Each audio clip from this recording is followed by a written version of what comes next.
pertanyaan niku nama lengkapnya jenengan ya. Nama lengkap Ivaldo. Kemudian Nggih. Niku pendidikan terakhir S1 PAI. S1. Bahasa Inggris. Niku jenjang pendidikan terakhir ngocale ten Sekarang terakhir di SD. SD pundi? SD Negeri Kerasa 1.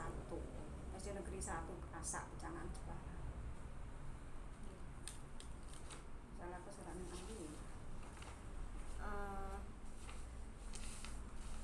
Soal yang itu pertanyaan yang pertama, bagaimana pengaruh perkembangan teknologi informasi dalam pembelajaran tatap muka maupun pembelajaran jarak jauh menurut pendapat Anda, dan contoh media yang digunakan itu seperti apa?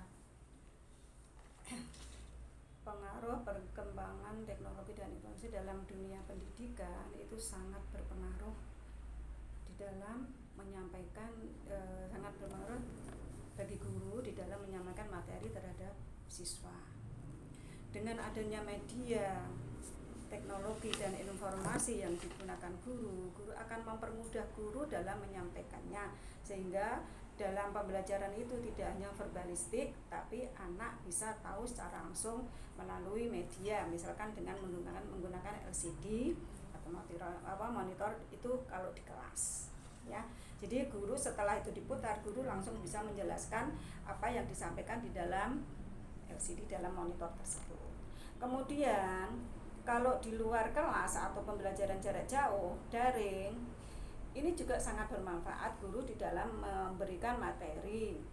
Nah ini guru tidak harus mengadakan tatap muka langsung, tapi bisa mengirim materi lewat grup di kelas, lewat grup WA, atau dengan memberikan voice note, atau juga dengan memberikan video-video yang harus diperhatikan oleh siswa dari YouTube tersebut, dari media tersebut. Dengan demikian anak bisa menyaksikan langsung materi yang diberikan oleh guru dan penjelasan yang ada di dalam video tersebut.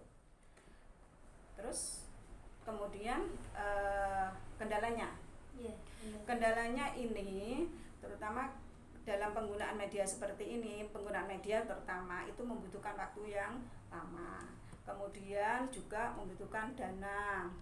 Misalkan kalau itu di sekolah-sekolah yang miskin itu untuk melengkapi atau memberikan pembelajaran dengan media seperti ini, dananya yang terkendala, susah untuk sekolah-sekolah miskin di sekolah di pedalaman misalkan. Kemudian yang berikutnya juga kendalanya itu yang tidak kalah pentingnya adalah jaringan internet. Di daerah-daerah pedalaman, di pegunungan yang susah jaringan internetnya, ini akan menjadi kendala guru di dalam menyampaikan materi yang terutama yang belum di-download. Nah, itu pada siswa. Itu kalau tatap muka misalkan. Tetapi kalau itu PJJ akan lebih terkendala lagi karena di situ jaringannya susah. Jadi jaringan nggak ada, padahal siswa harus mengirim materi harus diberikan sekarang, dan nanti hanya berapa jam siswa harus mengirim kembali tugasnya. Nah, kemudian lagi yang terkendala lagi ini kondisi ekonomi masyarakat kita yang menengah ke bawah. Misalkan HP cuma satu, itu dibawa orang tuanya kerja. Jadi siswa nggak bisa mengakses atau menerima pelajaran lewat jarak jauh itu kalau yang di rumah. Nah, itu diantaranya kendalanya. Jadi intinya manfaatnya sangat besar sekali. Ini mempermudah guru dalam menyampaikan pembelajaran dari verbalistik menjadi langsung atau konkret. Kemudian yang kedua, manfaatnya dari pembelajaran jarak jauh, misalkan siswa bisa mengirim tugasnya kapan saja sesuai batas waktu yang diberikan oleh guru. Karena apa? Karena terkendala HP cuma satu, dibawa orang tuanya kerja, yang kedua jaringan juga nggak lancar, kemudian misalkan anak nggak punya HP dan sebagainya, itu kendalanya. Dananya juga yang pasti. Terus selanjutnya, bagaimana pendapat Anda dalam menggambarkan kemajuan teknologi terhadap peningkatan kualitas peserta didik? Niku, menggambarkan kemajuan teknologi saat ini. Oh iya, jadi kemajuan teknologi ini sangat berpengaruh di dalam pembelajaran. Misalkan guru bisa mengambil materi dari internet untuk diberikan kepada siswa, ya. Jadi tidak hanya melulu dari buku, tetapi bisa mengambil materi yang banyak dari sana sini yang diambil dari internet, ya gitu. Jadi itu sangat membantu. Misalkan juga guru memberi tugas pada siswa, carilah materi ini di internet. Jadi itu kemajuan sangat berpengaruh dalam proses pembelajaran dari guru dan siswa. Kemudian yang sangat berpengaruh lagi sekarang itu modelnya kan e-rapot. Nah, jadi e-rapot guru nggak perlu menulis, tapi langsung rapot itu bisa dicetak siswa sendiri. Dan itu tidak bisa dirubah nilainya. Terus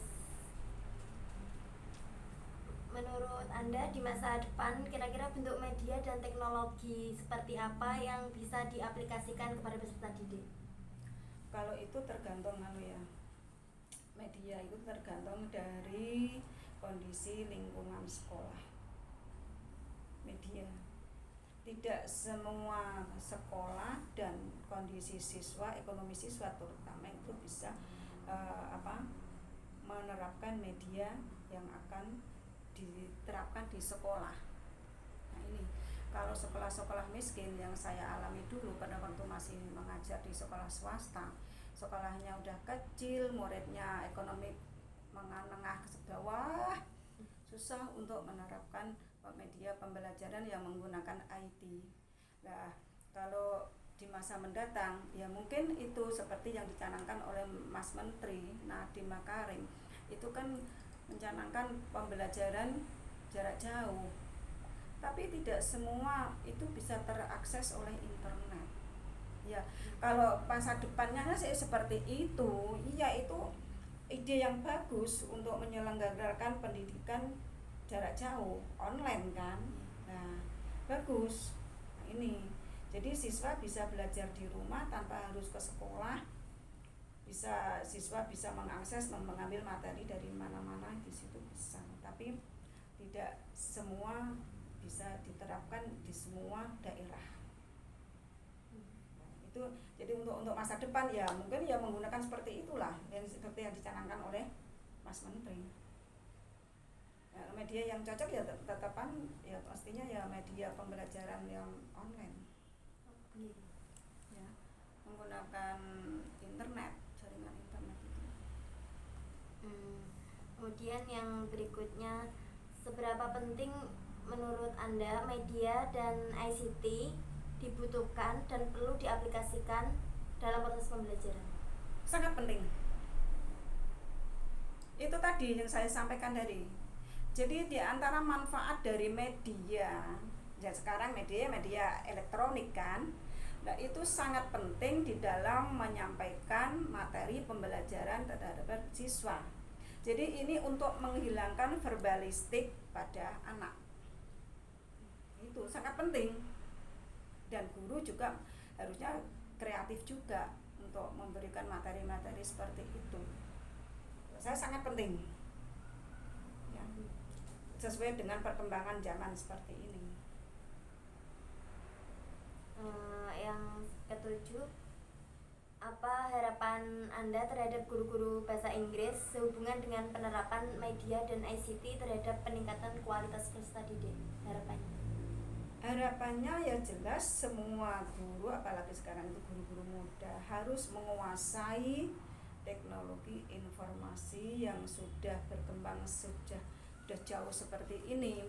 Karena apa yang diajarkan terutama guru bahasa Inggris itu bukan bahasa kita, itu bahasa asing.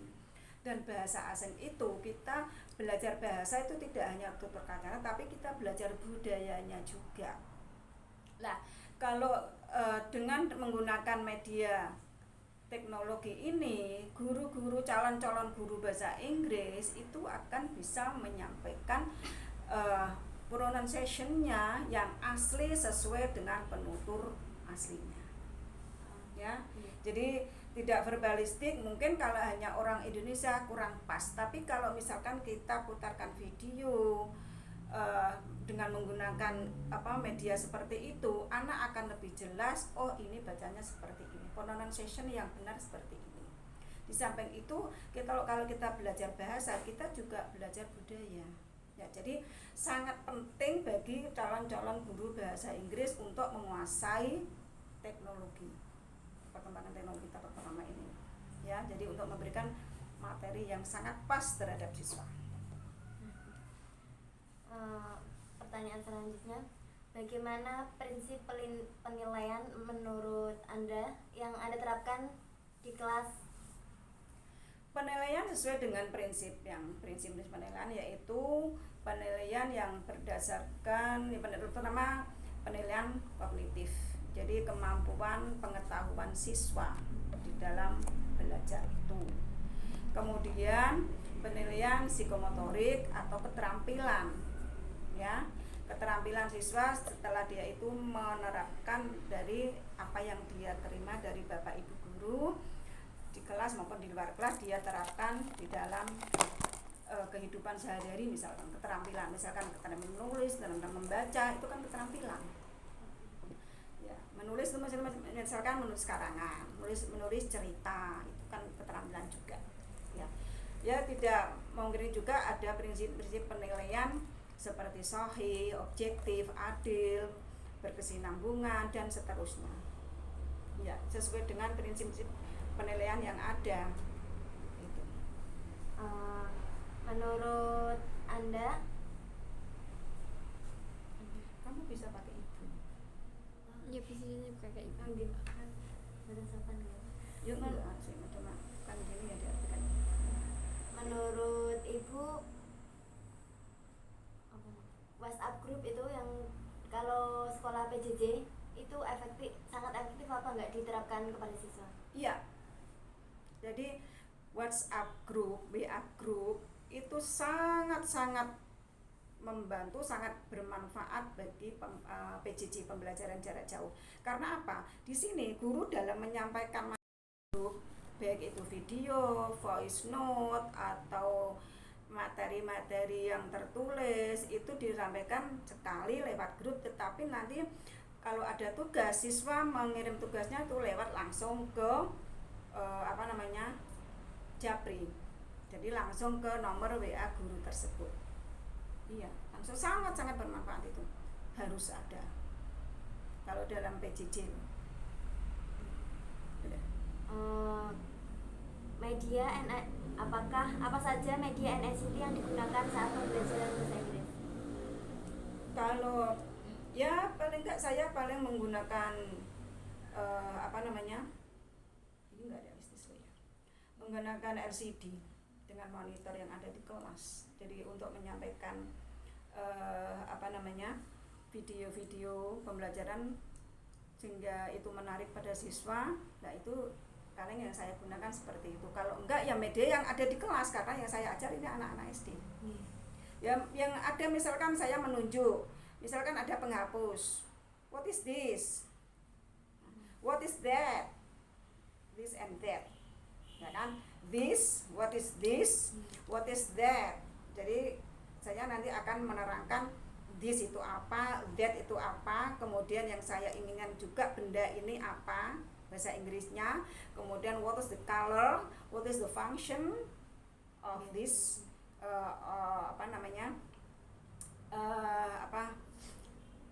fungsi dari misalkan eraser, kemudian kalau itu pencil box atau pencil case, nah itu fungsinya untuk apa. Kalau udah di kelas 5 itu udah mulai shape, bentuk, what is the shape of this pencil case dan sebagainya. Jadi media jangan sederhana, tapi jarang, kalau di SD jarang menggunakan media LCD, tapi saya menggunakan media yang ada di sekeliling di ruang kelas aja. Karena di SD itu intinya adalah penguasaan kosakata. Dasar sekali. Jadi misalkan materinya things in the classroom, things at home, my body, my family, shape. Jadi kalau misalkan shape, saya tanya, what is the shape of this picture?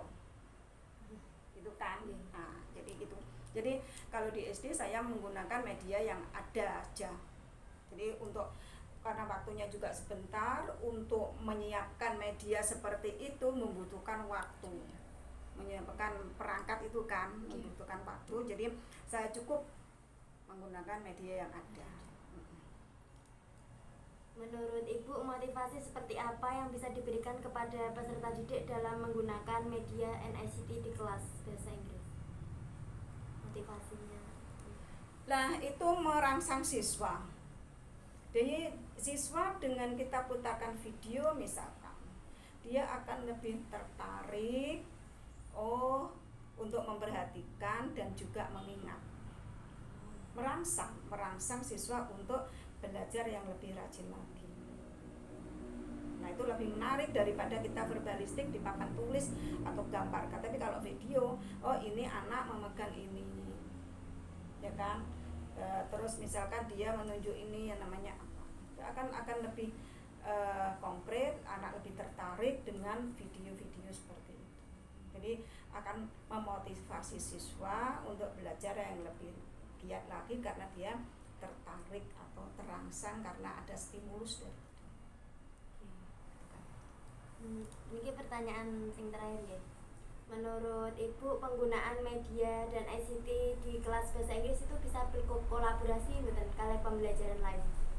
Bisa sih. Bisa. Ya. Contohnya misalkan saya menggunakan LCD. LCD itu kan kalau di sekolah-sekolah sudah maju seperti sekolah anak saya Limat itu sudah ada. Jadi meja ini sudah ada laptopnya. Tinggal nyolok ke flash disk, di situ sudah ada TV-nya atau monitor. Itu kan kolaborasi. Jadi satu media bisa digunakan oleh untuk beberapa pelajaran yang lain kan. Kemudian kolaborasi lagi, misalkan itu kalau materi kelas 5 itu kan ada kelas 2 juga ada. Kelas 2 itu ada number, angka. Angka itu kan ada penjumlahan, pengurangan, pembagian, terus perkalian. Nah, itu kan bisa kolaborasi dengan guru matematika atau guru kelas.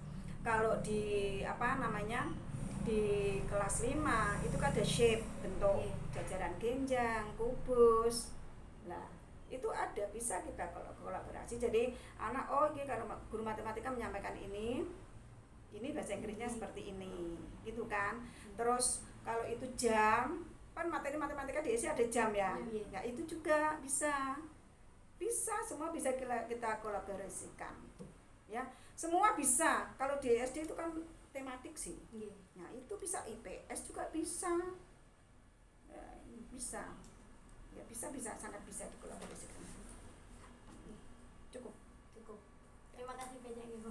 Sama-sama. Aku juga senang. Saya merasa dibutuhkan masih dibutuhkan gitu loh.